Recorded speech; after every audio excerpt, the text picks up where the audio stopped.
Bonjour tout le monde, ça va bien? Yes. Je suis. J'ai quelques petites choses à vous dire, puis vous, je veux que vous vous protégiez, en fait. Fait que je vous propose une solution. Parce qu'on est rendu là. Faut se protéger. Donc, tout d'abord, je tiens à mentionner que je ne suis pas avocat. Hein? Pour les gens qui pourraient être induits en erreur, je pense que ça paraît. Donc, je ne suis pas avocat, mais je veux vous parler du code de Nuremberg, OK, parce qu'on est rendu là. Donc, comprenez que la science est, est inachevée. Hein? La science, avoir foi, confiance aveuglément en la science, qui est une doctrine inachevée, qui a été inventée par l'homme, qui est toujours en cours d'évolution, en cours de développement. Donc, c'est toujours expérimental. Donc, la science ne détient pas la vérité absolue. Hein? Donc, j'ai eu vent d'une très, très mauvaise nouvelle que j'ai pas eu envie de partager parce que je veux pas envoyer ça dans l'univers. Mais bon, il y aurait eu...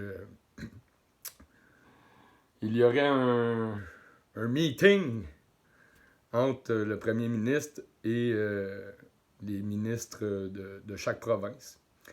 Et je tiens à vous protéger de ce qui pourrait peut-être advenir au cas où que tout cela se produirait. Donc, je vais vous parler aussi du Kazakhstan, de Klaus Schwab. Puis, c'est très, très important ce que j'ai à vous dire en ce moment. OK? Donc là, ce que je vous propose, puis ce que je veux que vous faites dans le fond, c'est d'aller imprimer le code de Nuremberg et de le garder en permanence sur vous. Juste au cas où. Parce que c'est quelque chose dont j'avais parlé à des policiers, puis eux, ils n'étaient pas au courant de cette loi. Ils ne savaient pas. Donc, en ce qui concerne l'autonomie médicale, ou ça va vous protéger. C'est une loi internationale. Donc, peu importe ce que le gouvernement du Canada va décider de faire, s'il décide de passer une loi anticonstitutionnelle ou whatever, ben ça surpasse les lois canadiennes. C'est une loi internationale. Donc, allez imprimer le code de Nuremberg. C'est un document en PDF. Je vais vous mettre le lien. Ça a 8 pages. Puis, ça va vous protéger. OK? Donc, si quiconque qui débarque chez vous, que ce soit des autorités ou la santé publique et qui veulent vous injecter une substance contre votre gré, c'est illégal. Hein? Donc, on ne peut pas injecter une substance dans le corps de quelqu'un sans son consentement. Donc, le Code de Nuremberg est un extrait du jugement pénal rendu le 19 et 20 août 1947 par le tribunal militaire américain. Dans le procès des médecins, il s'agit de la liste des 10 critères utilisés par le tribunal pour apprécier le caractère licite ou illicite des expérimentations humaines reprochées aux 23 accusés, des médecins pour la plupart. Cette liste a rapidement circulé de manière autonome sous la dénomination de Nuremberg Code. Elle a été lue dans les milieux politiques et médicaux comme un corpus de préceptes déontologiques et de maximes morales s'imposant aux expérimentateurs. Donc, la nature précise du Code de Nuremberg, une jurisprudence pénale internationale, a été le plus souvent perdue de vue ou ignorée, y compris par la doctrine juridique. Donc, ce qui est important, c'est que, bon, on parle des expériences médicales acceptables. OK? Donc, le point 1, le consentement volontaire du sujet humain est absolument essentiel. Cela veut dire que la personne concernée doit avoir la capacité légale de consentir, qu'elle doit être placée en situation d'exercer un libre pouvoir de choix sans intervention de quelconques éléments de force, de fraude, de contrainte, de supercherie, de duperie ou d'autres formes sournoises de contrainte ou de coercition. Et qu'elle doit avoir une connaissance, une compréhension suffisante de ce que cela implique, de façon à lui permettre de prendre une décision éclairée. Donc, moi, tu vois, je suis en mesure de prendre une décision éclairée et je comprends les risques que ça implique.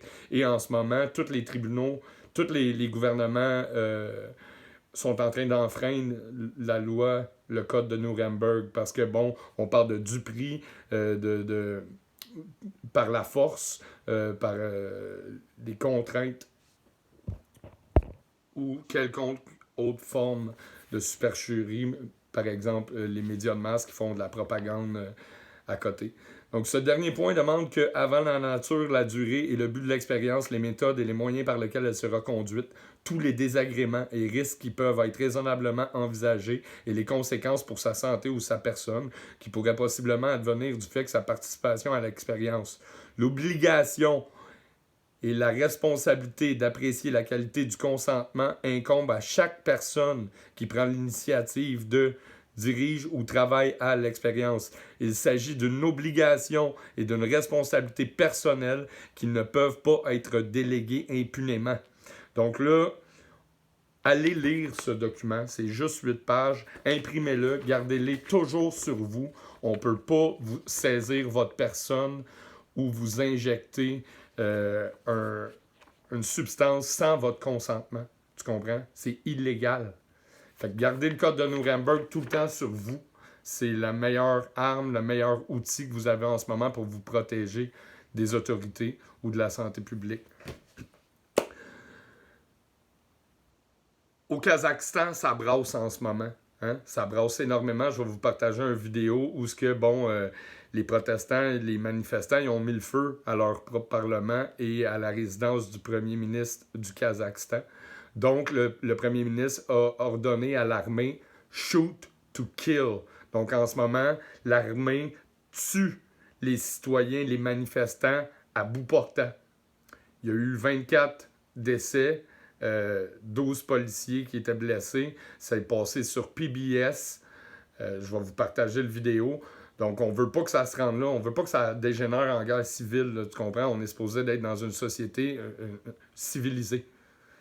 Et Vladimir Poutine a donné son appui au président du Kazakhstan. Donc, la semaine passée, il y a une madame qui me disait « Ouais, mais Vladimir Poutine il a viré les mondialistes de son pays, puis c'est un héros. » Non, non.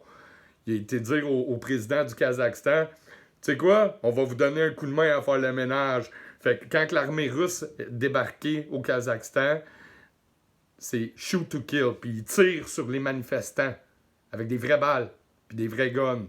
Donc, vous comprenez que l'armée n'est pas là pour protéger les citoyens.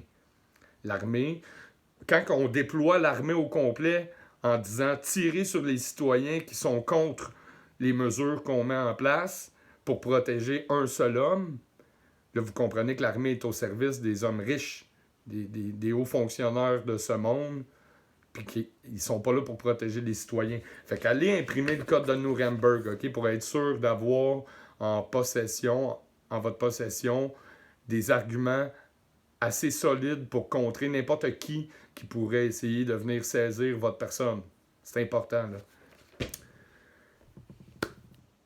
Pour ceux qui ne savent pas, c'est qui Klaus Schwab, allez faire des recherches. OK? Donc, si vous cherchez un coupable à tout ça, à tout ce qui se passe à l'échelle mondiale en ce moment, ben c'est assez facile de remonter la pyramide jusqu'à Klaus Schwab, qui est fils d'une mère Rothschild, qui est à la tête du World Economic Forum à Genève, en Suisse. Et le siège social mondial de l'OMS, l'Organisation mondiale de la santé, est à Genève, en Suisse. Fait que moi, si j'étais enquêteur de police, puis que je voudrais comprendre ce qui se passe, je commencerais par Genève, en Suisse, et par Klaus Schwab, au World Economic Forum, puis j'irais creuser puis fouiller. Mais qu'est-ce qui se passe? C'est quoi les décisions qui se sont prises là? Fait que les enquêteurs, c'est là. Je vous pointe ça à la map, là. Allez faire un tour à Genève, en Suisse. Allez voir c'est qui Klaus Schwab. Allez voir c'est quoi le World Economic Forum. On sait que c'est l'argent qui mène le monde. Donc, c'est le Forum économique mondial. Hein? Puis, des bonnes nouvelles. Bon, ben, gars, là, j'ai tiré des belles cartes de tarot. Hein? Le soleil, l'étoile, puis la faucheuse. Ça va bien aller. Donc, sur ce, on termine sur une petite blague. Hein? C'est un Chinois, un Japonais, puis un Pakistanais qui arrivent au ciel